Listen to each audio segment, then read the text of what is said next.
Hello students, मैं विकास Kumar SK study जासी channel के माध्यम से मैं फिजिक्स का एक बहुत ही महत्वपूर्ण टॉपिक लेके आया हूँ और ये टॉपिक परीक्षा की दृष्टि से काफी इम्पोर्टेंट है।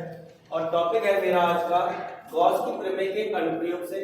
यहाँ पर टॉपिक है अनंत विस्तार की समतल आवेशित चालक प्लेट के कारण वैद्युत क्षेत्र की तीव्रता। तो मैं यहाँ पर एक आवेशित समतल चालक प्लेट बना के चल रहा हूँ। तो यहाँ पर एक आवेशित समतल चालक प्लेट, ये कोई चालक प्लेट है और ये आवेशित है। ये प्लेट आवेशित है, इस पर धन आवेशित चार्ज है। इस तरह से ड्रॉ कर देना है और इस चादर की आर पार एक बेलनाकार गॉसियन पृष्ठ खींच देना है बेलन के आकार का। और इस चादर से 8 मीटर की दूरी पर, यहाँ से 8 मीटर की दूरी पर, चाहे 8 मीटर की दूरी इधर चलो चाहे 8 मीटर की दूरी इधर चल लीजिएगा, 8 मीटर की दूरी पर आपको एक लेना है बिंदु P। और आपको पता है कि जहां पर बिंदु P या लघु अवयव dA होता है वहां पर दो स्थितियां होती हैं, एक होता है वेक्टर E और एक होता है वेक्टर dA।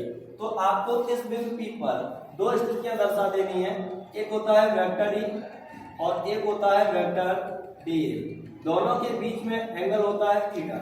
इधर भी वही चीज करनी है, आपको दो स्थितियां दर्शानी है, एक होता है वेक्टर E और एक होता है वेक्टर dA। दोनों के बीच का एंगल होता है थीटा।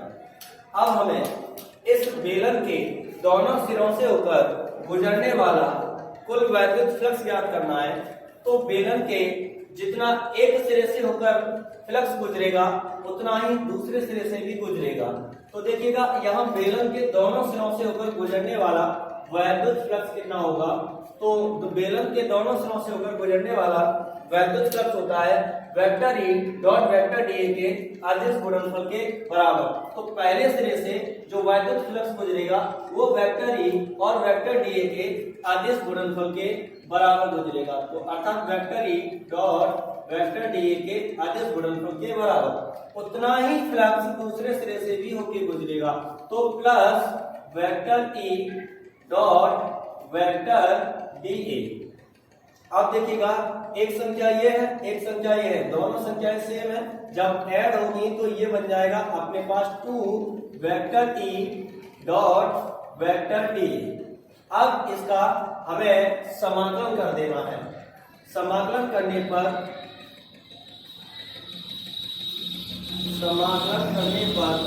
पाई सफिक्स E बराबर 2 integration vector E dot vector dA। अब आपको एक फॉर्मूला पता है, vector A dot vector B बराबर होता है AB cos थीटा। अब देखिएगा यहाँ पर देखने को मिल रहा है कि A की जगह E है, B की जगह D है।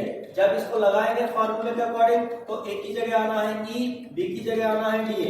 तो ये कुछ इस प्रकार से दिखेगा, पाई सफिक्स E बराबर 2 integration EDA cos theta, EDA cos theta.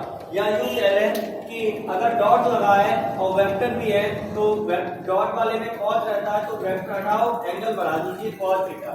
अब देखिएगा थीटा का मान यहाँ 0 अंश आना है, क्योंकि ये vector E dot vector D एक ही दिशा में है दोनों, इसलिए यहाँ पर थीटा का मान 0 अंश आना है। तो थीटा बराबर 0 अंश लेने पर यहाँ पर थीटा का मान 0 अंश लेंगे, पाई सफिक्स E बराबर 2 इंटीग्रेशन EDA cos 0 अंश। cos 0 अंश का मान होता है बेटा A, cos 0 अंश का मान कितना होता है 1। तो यहाँ पर ये बन जाएगा पाई सफिक्स E बराबर 2 इंटीग्रेशन EDA cos 0 अंश का मान हो गया 1, बाकी का बचा है 2 इंटीग्रेशन EDA। अब देखिएगा E का इंटीग्रेशन नहीं मिलने वाला तो इसी को कर देंगे इंटीग्रेशन से बाहर। तो पाई सफिक्स E बराबर हो जाएगा, E आ जाएगा इंटीग्रेशन से बाहर 2E integration A dA, where जहां पर इंटीग्रेशन A dA का इंटीग्रेशन मिलने वाला है A और A है कुल क्षेत्रफल, चादर का कुल क्षेत्रफल। अब देखिए पाई सफिक्स E बराबर इंटीग्रेशन dA का इंटीग्रेशन A आ गया निकल के, अब ये हो गया 2EA। मान लेते हैं समीकरण नंबर फर्स्ट। अब हमने गॉस की प्रमेय पढ़ी है। गॉस की प्रमेय क्या होती है? गॉस की प्रमेय से चलेंगे। गॉस की प्रमेय होती है 5 सफिक्स ई बराबर q अपॉन एप्सिलॉन नॉट। इसको मान ले रहे हैं समीकरण नंबर सेकंड। अब देखिएगा कि यहाँ पर समीकरण फर्स्ट और सेकंड के लेफ्ट हैंड साइड एक जैसे हैं, तो राइट हैंड साइड क्या हो जाएंगे, आपस में बराबर हो जाएंगे। तो समीकरण फर्स्ट और सेकंड के राइट हैंड साइड बराबर रखने पर बन जाएगा 2EA बराबर हो जाएगा q अपॉन एप्सिलॉन नॉट। यहाँ पर हमें बिंदु P पर क्या ज्ञात करना है, वैद्युत क्षेत्र की तीव्रता। वैद्युत क्षेत्र की तीव्रता ज्ञात करने के लिए यहाँ पर देखिएगा E नजर आ रहा है और E को बोलते हैं वैद्युत क्षेत्र की तीव्रता। तो जो 2 और A है ये E के मल्टीप्लाई में है। जब दूसरी तरफ जाएगा तो कहां से जाएगा, डिवाइड में। दूसरी तरफ डिवाइड में जाएगा तो ये बन जाएगा अपने पास E बराबर ये 2A इसके डिवाइड में जाएगा तो q upon 2 epsilon not A हो जाएगा। अब मान ले रहे हैं इसको समीकरण नंबर थर्ड। हमने चादर का पृष्ठीय आवेश घनत्व कितना मानेंगे, सिग्मा। यदि चादर का पृष्ठीय आवेश घनत्व सिग्मा हो तो आपको एक फॉर्मूला बनाया गया होगा, सिग्मा बराबर होता है q अपॉन a। यहां से जब आवेश निकालेंगे q तो a का मल्टीप्लाई सिग्मा में जाएगा तो q बराबर हो जाएगा सिग्मा इंटू a। इस q का मान उठा के समीकरण नंबर थर्ड में लगाना है। समीकरण नंबर थर्ड में आप लोग इसका स्क्रीनशॉट ले लीजिएगा। मैं थोड़ा साइड से हट जाता हूँ, फिर मैं इसे लगाता हूँ। उल्टी साइड पे